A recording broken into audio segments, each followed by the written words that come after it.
Sir, I need you to step outside with me for a moment. Why? We're just having breakfast with our kids. I've had complaints. Management wants you to leave.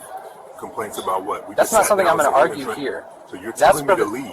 I'm giving you the option to leave voluntarily. And if I don't? Then this becomes a detention. I don't want it to go that way.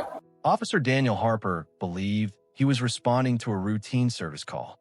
As a patrol officer assigned to a busy commercial district, he treated complaints from restaurant managers as standard procedure, especially during late morning hours when families filled dining rooms and staff expected quick resolutions. When dispatch advised him of a reported disturbance at a local diner shortly before noon on a clear weekday morning, he arrived without urgency, assuming it would be a brief conversation followed by paperwork. But the scene he walked into didn't resemble a problem call. A family sat quietly in a booth near the windows, parents focused on their children, voices low, food just arriving at the table. Nothing appeared out of order. Still, the officer's attention settled on the man at the table, and a decision formed almost immediately about how the situation should be handled. Before we continue, let us know in the comments where you're watching from. We always like hearing from viewers across the country. What happens next unfolds slowly, through tone and authority rather than raised voices. Stay until the end, because what happens next is real and will shock you, not for its volume or speed, but for how an ordinary restaurant visit turns into a moment that would later be reviewed frame by frame, all preserved by a body-worn camera that never stopped recording. The officer didn't raise his voice when he approached the table. He stood just off to the side, close enough that his presence was impossible to ignore, but far enough to keep the interaction from drawing immediate attention from the rest of the dining room. The body cam shows him addressing only the man, asking him to step outside for a moment. The request sounded procedural, almost casual, but the timing made it confusing. Plates had just been set down. Drinks were still full. The children sat quietly, unaware that anything unusual was happening. The man looked up, surprised, and asked why he needed to leave when they had just arrived and were still eating. The officer responded that complaints had been made and that management wanted the family gone. There was no explanation of what those complaints were, only a repeated instruction to comply. Around them, conversations continued, silverware clinked, and servers moved between tables, creating a stark contrast between the normalcy of the setting and the tension forming at the booth. The man remained seated, his posture calm, his voice steady, clearly trying to understand what was happening. The officer, meanwhile, shifted his weight and adjusted his stance, a subtle signal that patience was thinning. In situations like this, moments matter. A sentence phrased differently, a question answered more clearly, can change the direction of everything that follows. The body cam captures that fragile point where confusion begins to harden into confrontation, even though no one has raised their voice and no one has yet moved from their seat. As the exchange continues, the man asks a simple question that hangs in the air longer than expected. He wants to know what rule has been broken and who specifically complained. His voice remains even, careful not to escalate the situation in front of his children. The officer does not answer directly. Instead, he repeats that the request is coming from management and that the man needs to step outside immediately. From the officer's perspective, compliance should come first, questions later. From the man's perspective, being told to leave a public restaurant without a clear reason feels unreasonable. The body cam captures a brief pause, the kind that often goes unnoticed in real time, but becomes significant in hindsight.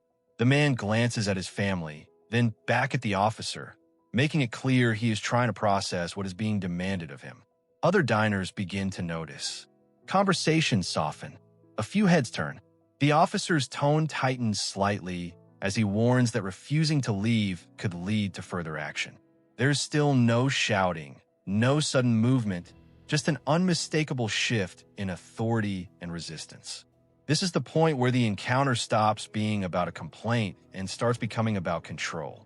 The camera records the officer's hand hovering closer to his duty belt, not touching it, but close enough to signal what might come next.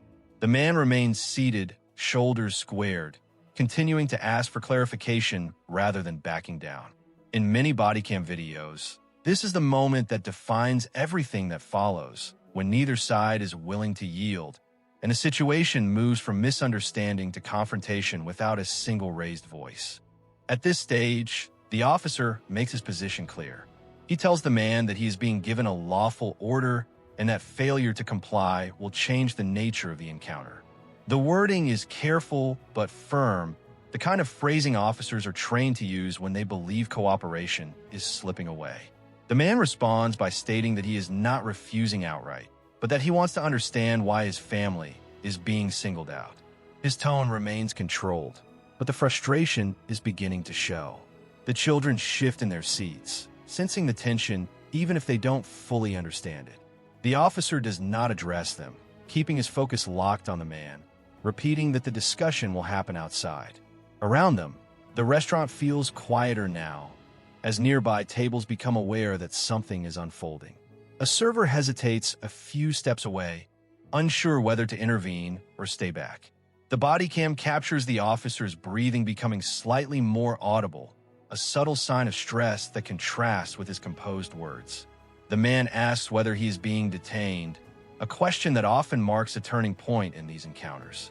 The officer does not give a direct answer. Instead, he reiterates the instruction and warns again that the situation can escalate if it continues this way.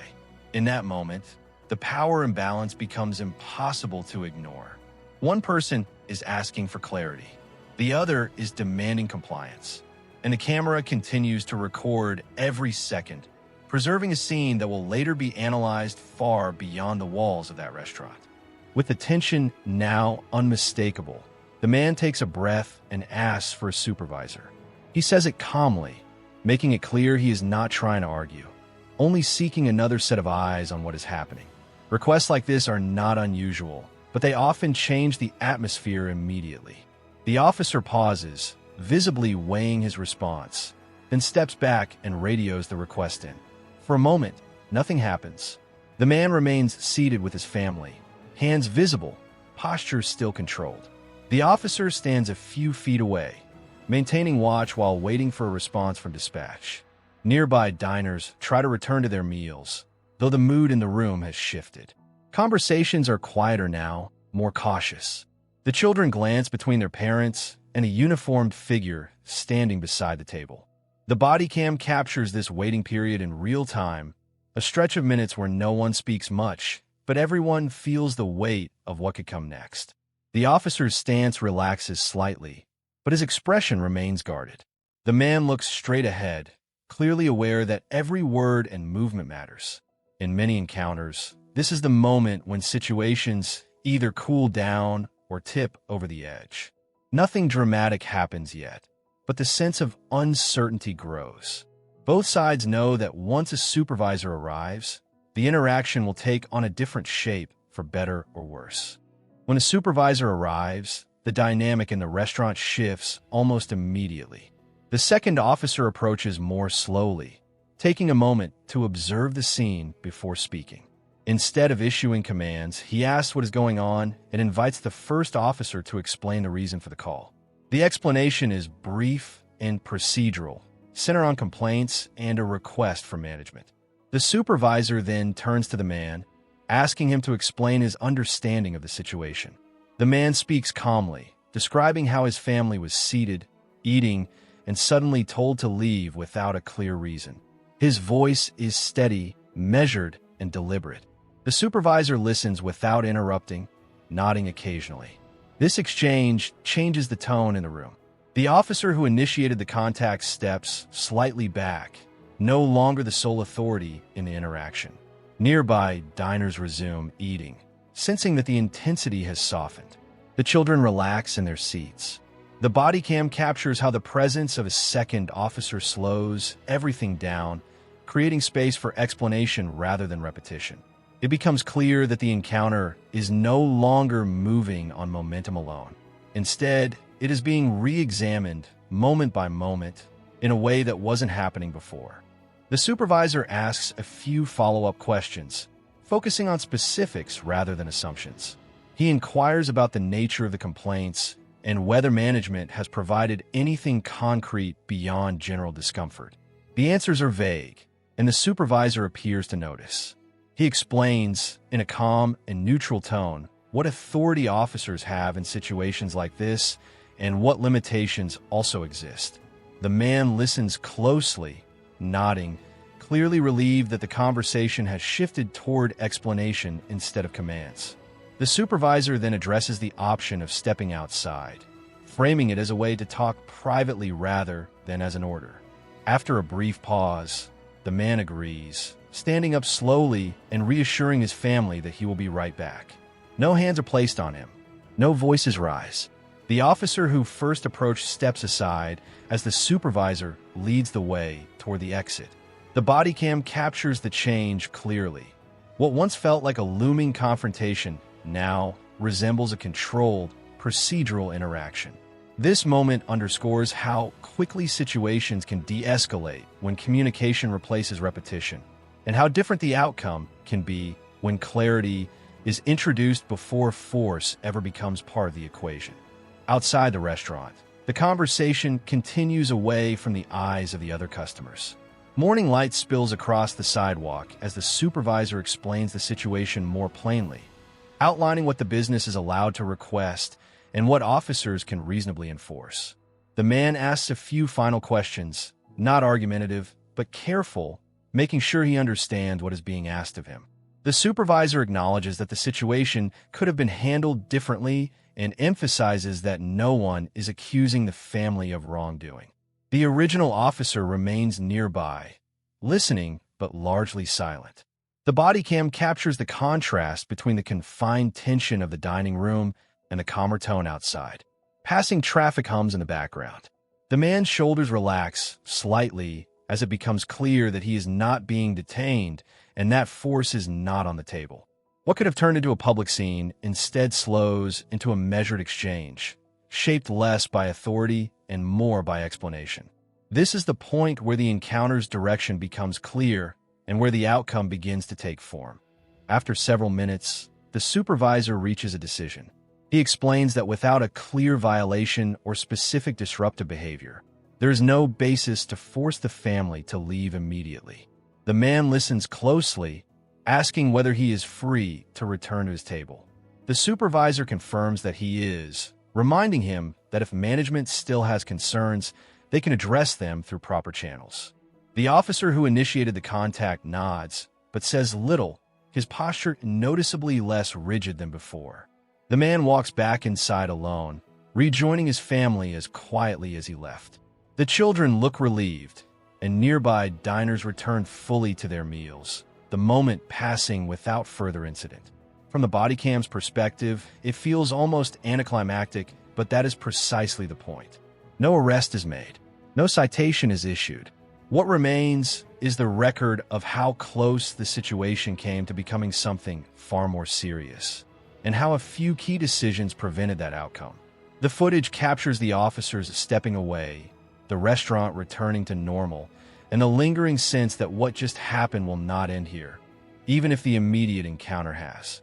What this body cam footage ultimately shows is how quickly an ordinary situation can turn complicated when assumptions replace communication. A quiet meal, a vague complaint, and an officer's initial approach were enough to set a chain of events in motion that nearly escalated in front of an entire restaurant. While no arrest was made that day, the questions raised by this encounter didn't end when the officers walked out the door. Moments like these are later reviewed carefully, not just by departments, but by the public, legal teams, and city officials trying to determine where lines were crossed and how similar situations can be handled better in the future. If you find this kind of real-world body cam analysis valuable, make sure to subscribe, like the video, and share it with others who want full context instead of headlines. And don't forget to tell us in the comments where you're watching from. We appreciate hearing from viewers across the country and around the world.